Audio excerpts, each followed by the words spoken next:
A local basketball star accused in a deadly high-speed crash wants some evidence tossed out. His lawyer is challenging Nevada's marijuana DUI law as unreliable. Now, all this has the widow of the man killed in the crash livid. Well, thanks for joining us for 13 Action News live at 5 tonight. I'm Tricia Keene and Todd Quinones is on assignment. Let's get right to 13 Action News reporter Jeremy Chen, who is live at the Regional Justice Center. And Jeremy, you spoke to this widow today. Yeah, I certainly did, and to put it real simply, she believes the latest developments in this case is a distraction from reality. If you decide to get high and get behind a vehicle, you're now in a weapon.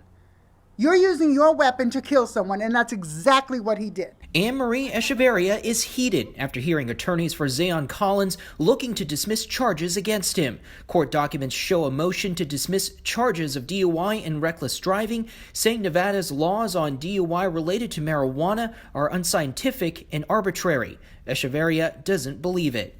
He was high, he was speeding, and it was his decision to smoke weed whenever they think he smoked it, but it's still in his system. It's still 3.0. Collins was involved in a fatal crash in December that killed 52-year-old Eric Echeverria. Metro Police investigators say his car was struck by Collins as he made a left turn. Investigators also say Collins had a jar with a, quote, green leafy substance in the car and appeared high while testing positive for THC. Collins' lawyer sent a statement saying, quote, "We look forward to litigating the motions in court and note that the motion to dismiss parallels activity presently occurring in our state legislature." Under current law, whether a driver is impaired or not, if a blood test shows even the slightest evidence of prior marijuana use, they will be convicted of a DUI. The state legislature is considering a bill which would require evidence of driver impairment. Supporters of the bill argue that unlike alcohol, marijuana can stay in the system for a long time. Nevada Highway Patrol officers say they are trained to detect marijuana much like alcohol. I'm trained to detect impairment. Not necessarily whether this person's on this thing or on this substance. We're out there looking at somebody being a hazard to everyone else on the roadway. Echeverria believes Collins' lawyers are stalling and wants accountability. He's not going to go down and walk away from this. There's no way.